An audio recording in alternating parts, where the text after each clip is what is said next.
Well, I guess we must have written a proposal, and he funded it to start a carving class. And Jane, as director of the museum, knew people around the state better than I. We knew there were quite a range of carvers, some who were doing carving for the tourist industry, and we did not want that. And the one person she knew of was Nathan Jackson. And Nathan had worked with Carl in Ames. And I think he'd gone to New Mexico, I think. Yeah, he'd gone to Santa Fe. Yeah. And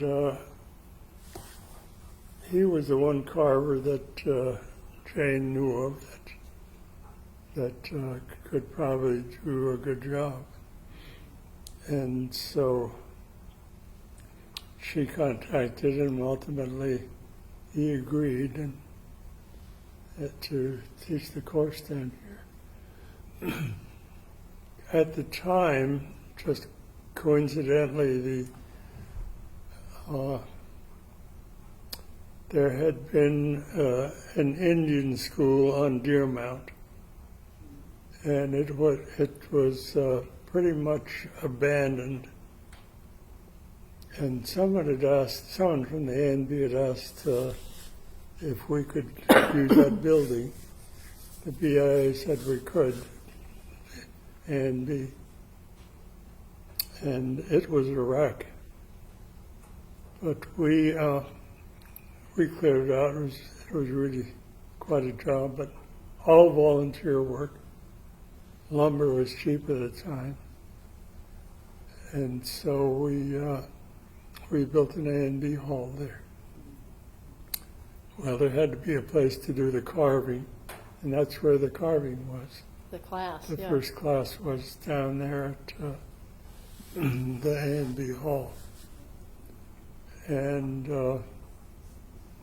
that was the beginning of the carving class that, the carving that grew up here with this operation was bringing Nathan down to teach, and Nathan finding enough people here to stay and become, the fixture that he is now in Ketchikan. But there were students who came in who had some pretty good background already, and some that were mixed.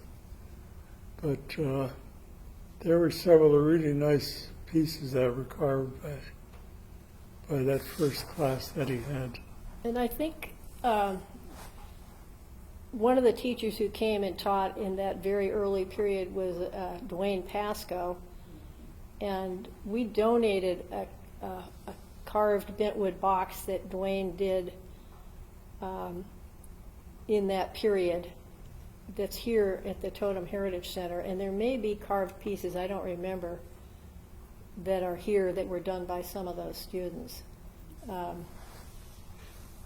He was another person who came. Bill Holm came up and Bill Holm came and taught a design class, and I don't remember who else. Yeah, Bill Holm was one of the teachers, and also before all of this happened, in the earlier period, we were concerned about students learning good carving, not the tourist type. That was pretty garish. And we learned about Robert Davidson.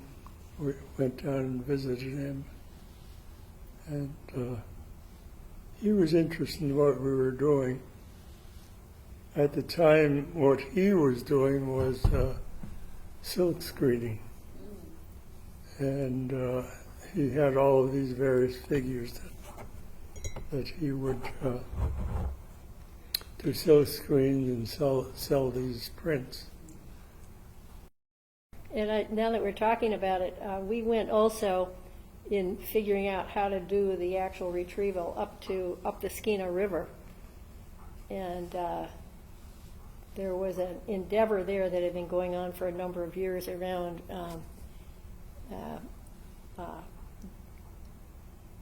preservation and also re-energizing the arts up there. And one of the people we met up there at that time, I think, is that when we met Freda Diesing? Yeah. Yeah. And Freda came and taught. Yeah. Yeah.